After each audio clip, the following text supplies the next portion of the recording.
From United Nations headquarters in New York, this is World Chronicle. World Chronicle, a spontaneous, unrehearsed, unedited interview with a senior official whose work is concerned with the developing nations of the world. Today's guest, attending a special session of the United Nations, is the President of the People's Republic of Bangladesh, Ziaur Rahman. I hope that the food aid by other countries will not be affected as a result of this. This is the time where we need support because we are trying to pick up and stand on our feet, and this is the time that friendly countries got to come forward and give us a helping hand. In a moment, additional views, opinions and answers to reporters' questions from today's guest on World Chronicle, which is presented by United Nations Radio and Television in cooperation with the UN's Division for Economic and Social Information. Here now is the programme host, news correspondent of the British Broadcasting Corporation, Brian E. Saxton. Hello and welcome back to another edition of World Chronicle. And here at United Nations headquarters in New York today to interview our guest are three news correspondents. Brennan Jones, correspondent for Interpress Service, the Third World News Agency, Peggy Wilkins of the International Staff of the Wall Street Journal, and Prem Shankar Yar, editor, Financial Express, New Delhi. Our guest today, Ziaur Rahman, the President of Bangladesh, was born in 1936. He became a professional soldier at the age of 17 when he joined the army of Pakistan. In 1971, General Ziaur Rahman led the uprising against Pakistan, which resulted in the independence of East Pakistan and the establishment of the People's Republic of Bangladesh. Following the change of government in 1975, Ziaur Rahman was appointed deputy and later became chief martial law administrator of Bangladesh. In 1978, Bangladesh held its first ever presidential election, and Ziaur Rahman was elected to office by defeating his nearest rival by some 11 million votes. President Ziaur, we're delighted to have you on this edition of World Chronicle, and here with our first question for you is Mr. Jha of the Financial Express in New Delhi. Mr. President, the question I have to ask you today concerns your statement this morning to the General Assembly, where, if you'll pardon me using the phrase, you dropped a small bombshell as far as the Group of 77 were concerned. In fact, someone listening to you said that it's rather like the chap who told the king that he had no clothes on. I'm referring, of course, to your suggestion that the OPEC countries should cut the price of oil to the developing countries by 50%. Now, from what I've been seeing, a number of people have this very much on their minds. But the Group of 77 were rather hoping, to keep this within the ECDC, the Economic Cooperation for Developing Countries, and not to air it here. Now, what were your reasons for doing this, and how have you been received? Well, that's for you to judge how I have been received as far as this is concerned. But countries like ours, the least developed countries, are really badly affected as a result of the general inflation all over the world and the rise in oil price. On the one hand, we are paying far too much price for oil, and on the other hand, we are having to get from the developed countries finished products at higher and higher price. So on the one hand, we are having to pay a much higher bill for oil, and on the other hand, we are having to pay much higher bill for imported products. This has put us off very badly. So we have to find out ways and means by which we can balance up this maladjustment. And it is with this objective that I suggested that the OPEC countries should think of supplying oil at that price level to the least developed countries. Well, the point is, I think they had rather hoped, if I'm not mistaken, that they would avoid the separation or the isolation of the oil issue or the oil price issue from the other issues of how to recycle the international liquidity, changes in the representation of various countries on the board of governors of IMF and World Bank, and other issues which are structural in nature. Now, your statement seems to have gone against this trend inside the Group of 77. Would you agree with me on that? I don't think so. These are all interconnected. The price of oil has direct bearing on all other issues related to economy, and especially to the developing and least developed countries. So I think this is right. Peggy. Thank you. Yes. I'd like to ask you about the commodity agreements. Does Bangladesh stand to gain from those?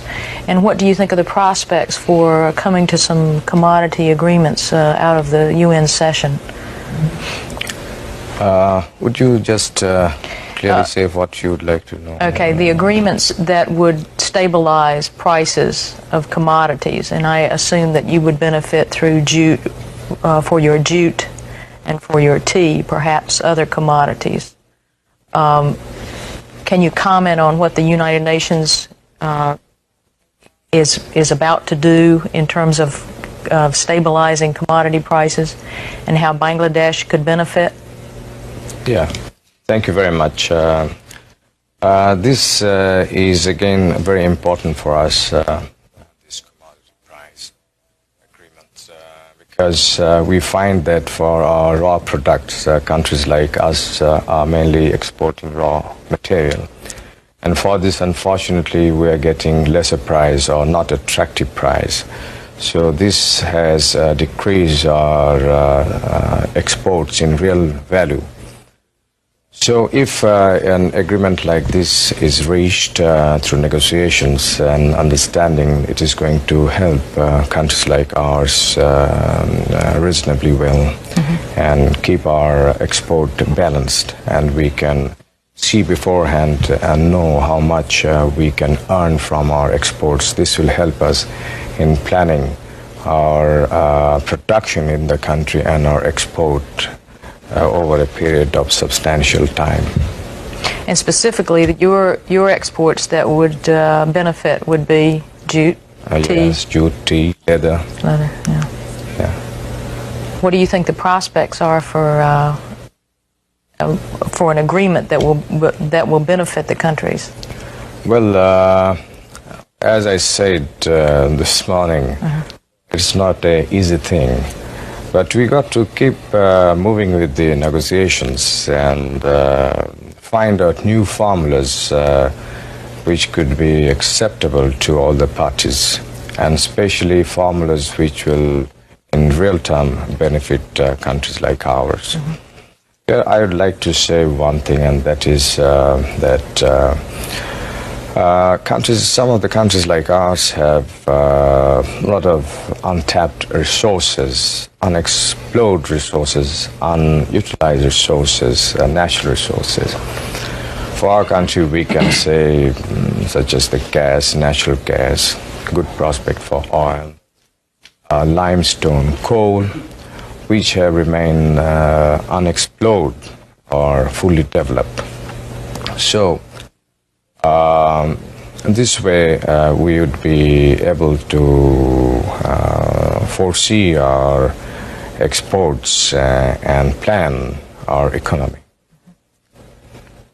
Mr. President, I'd like to get back to the question about the bombshell that you dropped this morning. The talk in the corridors of the UN and amongst many delegates is that we might see a split here in the group of 77. Are you thinking of trying to take leadership and forming a least developed country bloc to try and move away, a coalition of some sort to deal specifically with your set of problems? And the other question I'd like to ask is, it was hinted by U.S. Ambassador McHenry what the content of your speech would be and that we should watch it closely. Were you consulting with the U.S. government on this, and was there any kind of deal that was struck? The answer to your first question is that there's nothing like that. This is a thing which have been, I understand, mentioned by others earlier.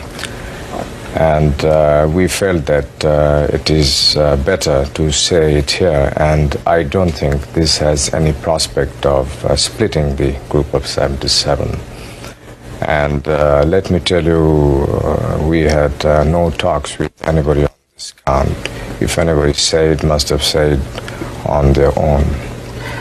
But then how did Ambassador McHenry say with great confidence? He said, I don't want to steal the thunder of President Zia, who will be talking to you a little later, but you should listen to the speech being given by the President of Bangladesh and what he has to say about the energy question and the price of oil. I'm just quoting him. Well, I think you should ask him to answer this question. He must have good intelligence. I'd like to refer to a very interesting magazine article recently, sir, which described you as being the super salesman from Dhaka, taking the message around the world that Bangladesh has a stable government and is emerging as an attractive trading partner for both East and West. Did you see that? And if you didn't, how would you react to that? Well, I don't know, but during the last 1 or 2 years, I have undertaken trips to really many countries, both in the East and the West.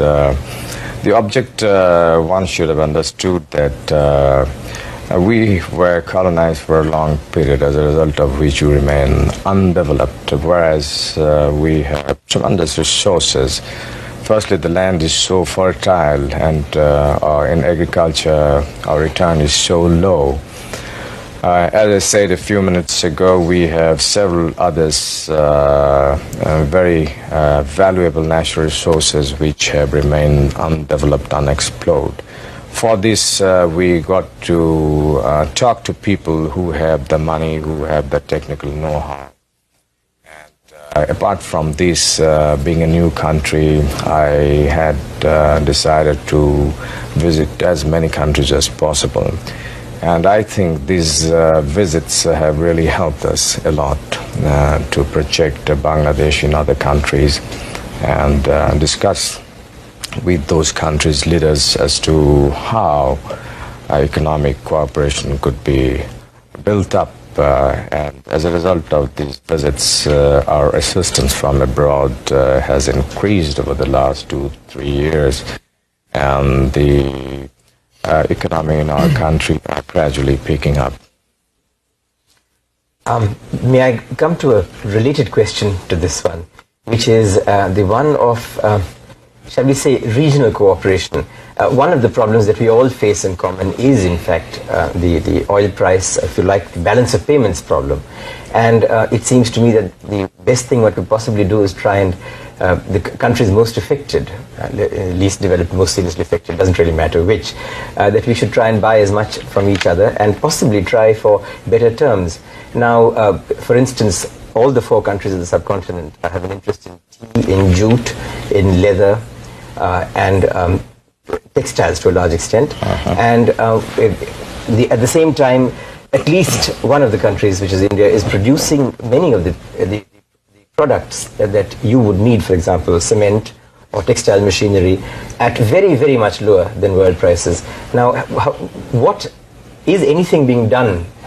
Are you thinking of something towards regional cooperation, or is it all snagged up on big issues like the Farakka barrage and things like that? You see, you are aware that a few months ago, Bangladesh proposed a forum on the basis of South Asian countries. And this has been well received by the various countries of South Asia region. And the object is that through this forum, we could do many things which will benefit the region as a whole. And under that forum, trade, commerce, and other bilateral relations, regional matters could be discussed, as in case of other regional forums. I'd like to pursue a question on the issue of food aid, which is certainly an issue in the United States where this can be seen. There's an awful lot of solid documentation that has come up that perhaps too much food aid is going into Bangladesh, that recently the British government curtailed government-to-government aid because of what they saw as some of the abuses there, that the rationing program tends to go to the urban population and to civil service workers, and that it's had a negative effect on agricultural production because it's a disincentive to the producer. How do you respond to those criticisms, and what really is being done? Right. Let me tell you that up to 1950, our country then, East Pakistan, was self-sufficient in food. And thereafter, till recently, in the agriculture sector, not much was done. As a result, with the growth of the population, the requirement of the food went up, but the food production remained low. Now, we have rationing system in our country which is coming over since a long period. Now, the object of our government is to gradually get rid of this rationing system, which is mainly concentrated in the urban areas, but we are trying to sort of distribute more and more in the rural areas. And lately we have started open market operation, whereby at a certain price we sell out in the markets rice and wheat to keep the market price steady. At the same time, we have undertaken special measures to procure a lot of food grains, and right now we have 1.2 million roughly food stock with the government. We are giving a lot of encouragement to the farmers by price support, and in future we are going to do a lot more. The object is ourselves to become self-sufficient in food, so that we don't have to get really food from abroad. It's not a good thing. But realistically, you are going to need additional food aid for the next several years. And what is the impact of the British government curtailment? I'm coming to that point. Let me tell you that we shall be self-sufficient in food earlier than anybody thinks, and we have taken certain measures on that count, and we are beginning to get the results. As far as... When do you expect food self-sufficiency? I think in the next 2-3 years' time, or maybe a little more, maybe a little less, because we have launched a sort of special program on this count, and we have got very good results, and the next 1 year will give very solid indication about it. Our objective is not to become self-sufficient alone, but we are going for doubling food production in the next 5-6 years' time from now. For this, we are mobilizing the people to take to voluntary works for re-excavating the silted up canals and rivers, with a view to doing irrigation, bringing more and more land under irrigation. And in the last winter, we did massive work on this count, and through voluntary means we brought more than 600,000 acres of land under irrigation, virtually at no cost. And next winter, which is our dry season, we are going to undertake 3 times more than this work. That means we will try about 1.5 million acres to be brought additional under irrigation by unconventional method. So this is a great effort that is coming up in our country, and I hope this question will not arise very much in the near future. And do you think the British action will affect, well, the U.S. food aid program? Which is Britain has reduced the food aid as compared to before because of certain other reasons also. But I hope that the food aid by other countries will not be affected as a result of this. This is the time where we need support, because we are trying to pick up and stand on our feet, and this is the time that friendly countries got to come forward and give us a helping hand in a big way. Perhaps on that we move into, I think, into another area which is very much in the news these days, Islamic solidarity. As you know, Bangladesh talks constantly of the need for increased solidarity. So I think we do have to ask you the question, how do you view recent events in Afghanistan and Iran as being a potential threat to that solidarity? Well, the Islamic solidarity is building up, and I hope in the near future we shall be able to overcome these problems through various measures, and I strongly feel that the Islamic solidarity is going to become stronger and stronger in future. But does the present situation in those 2 specific countries right now concern you deeply? It does concern, but I don't think Islamic solidarity as such is affected as a result of these two. May I ask you something on this? The Islamic bomb, the nuclear bomb being so-called constructed in Pakistan, how do you feel about this? I would be rather ambivalent about this. Here's a country that you fought to liberate yourself from a few years ago, and which is building a bomb, which is allegedly an Islamic bomb, and you are most certainly a part of the Islamic group of countries. Well, what would you feel about this? Well, I know as much as you know, and I understand that they're not making any bomb. Well, I hope that's so, sir. You have better information. But this question of Islam, which you know is very high in everybody's minds these days, that Islam is in the throes of some kind of renaissance, some change. And there's been an unusually strong emphasis being placed on Islamic solidarity. We're back to this continuous phrase which keeps making the headlines. Isn't there the danger perhaps that this kind of policy might be regarded as sort of isolationist policy? From what? From getting away to that old Islamic concept of greater cooperation and contact between nations. I don't think this will affect that.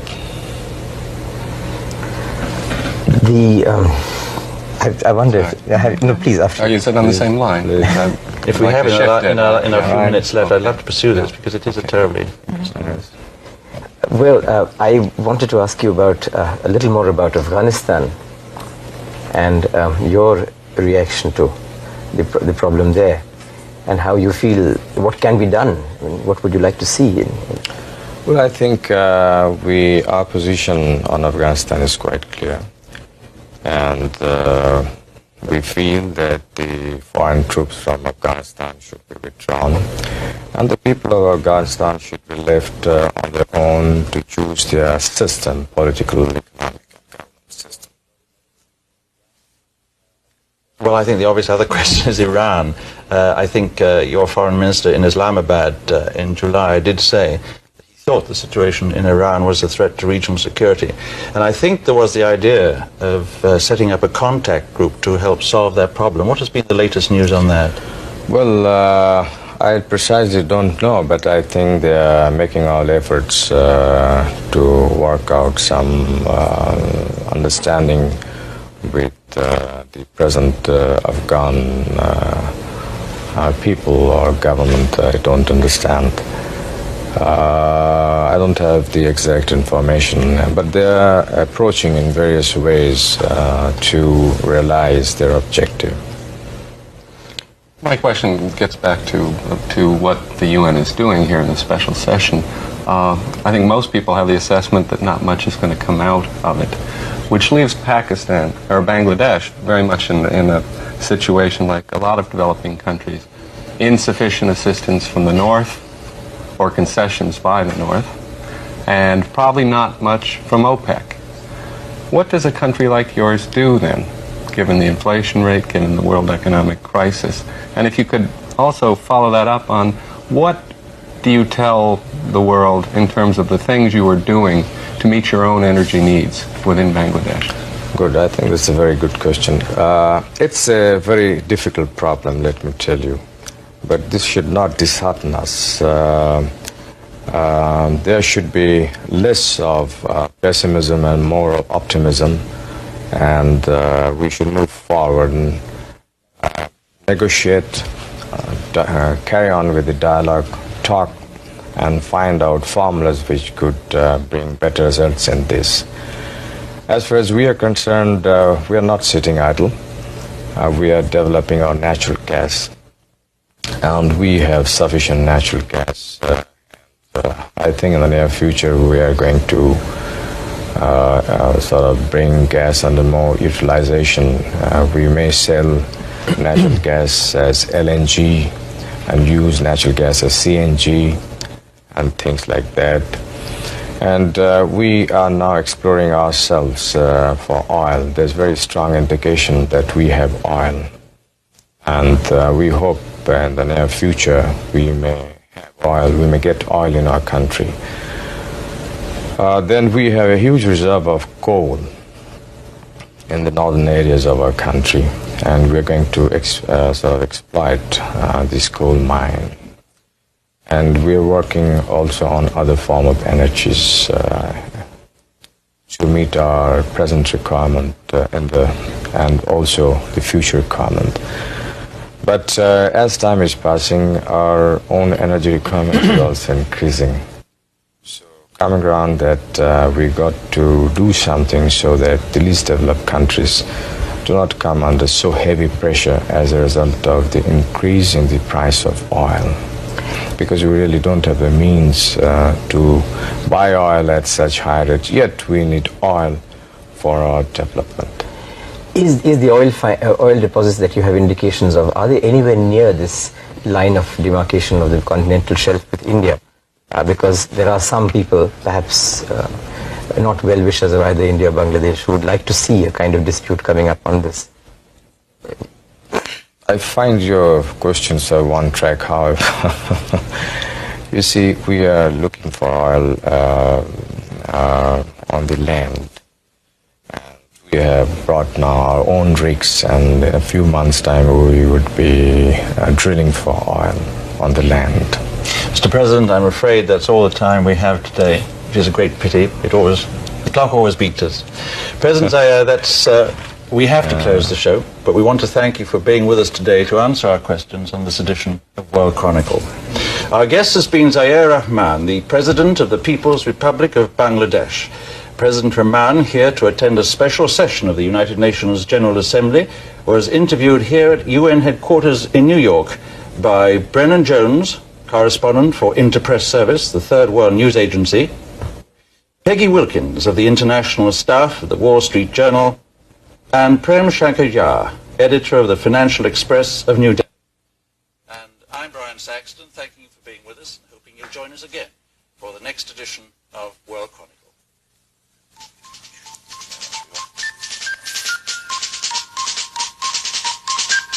Transcripts of these interviews may be obtained without cost by sending a stamped, self-addressed envelope to World Chronicle, United Nations, New York, New York, 10017.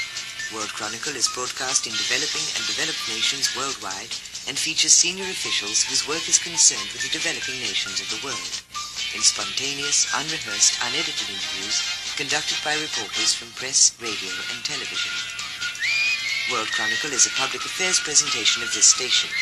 It is produced by United Nations Radio and Television in cooperation with the UN's Division for Economic and Social Information.